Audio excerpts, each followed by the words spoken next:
What's good? It's your boy EPIK.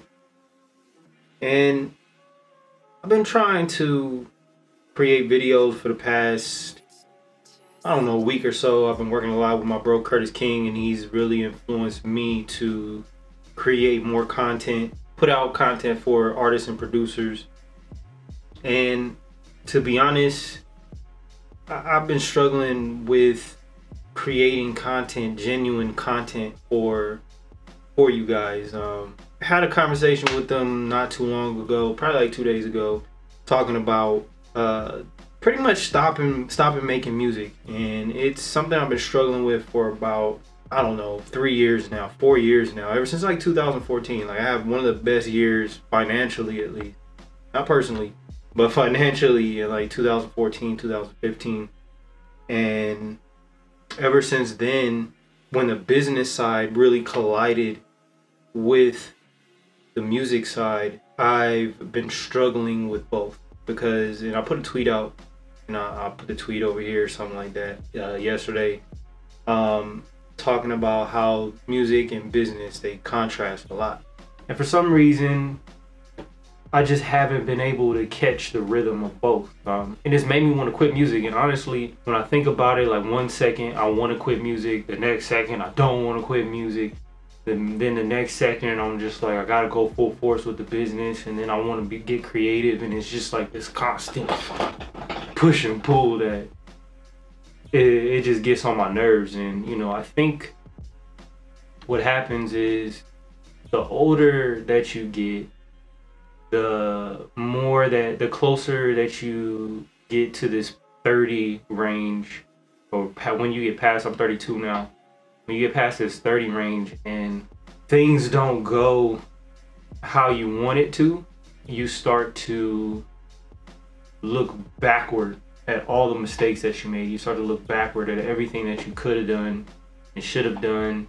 You start to look at other people that are doing better than you. And I think I did that. I think I really was paying attention to, people that were in the same range as me, and I didn't even realize that I was looking at it and letting it affect me. When I hit 30, I hit this place this dark place that was unnecessary, and I wasn't making music to get out of that place. I kept making music for business. I wasn't making music to help myself get through that, which is the reason why I made music in the first place. And I lost sight of why I make music. It went from me making music for myself and making what I feel and hearing other music and being influenced by that, but still making it for me, and then I started making music for other people. And that's the whole reason why I didn't want to be in the music industry in the first place. That's why I walked away from it, because I felt like I was making music for people instead of making music for myself. I think that when you lose sight of the reason why you do something, it can really fuck everything up for you. I am on the fence about selling beats online. I definitely have to change. I definitely can't keep doing the same thing. I haven't been making beats at all.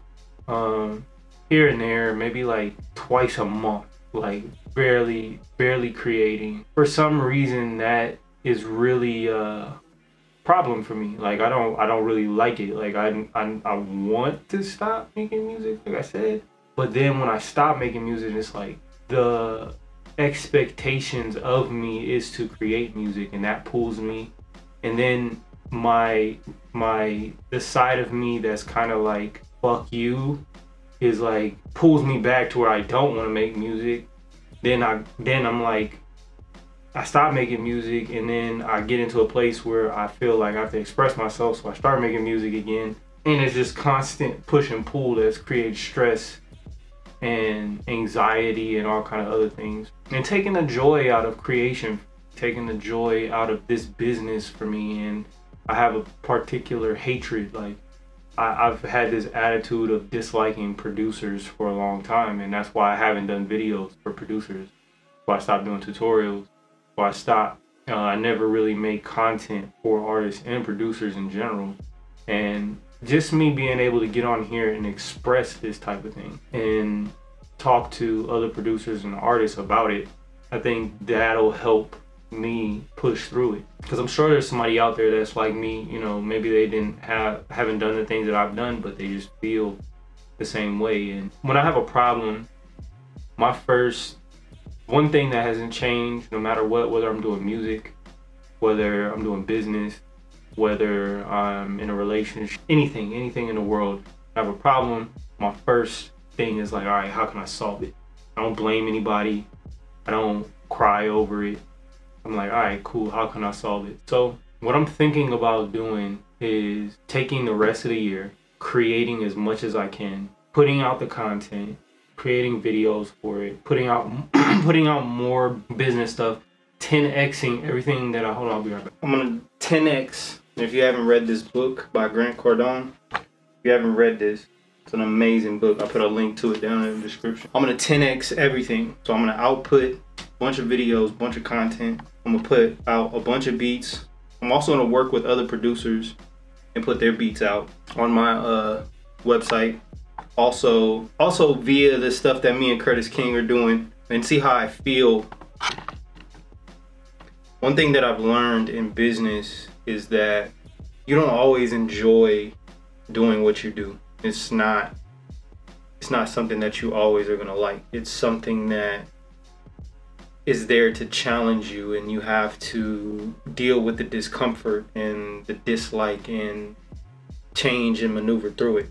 So while I'm creating a producer mentor program with Curtis King, while I'm also going to be completely honest with everybody and transparent as I can in doing this, because I think it's in getting into business in general, understanding that you have highs and you have lows, and seeing those faces that you believe in and that are figures like myself, like Curtis King, Busy Works Beats, and others, be honest about it.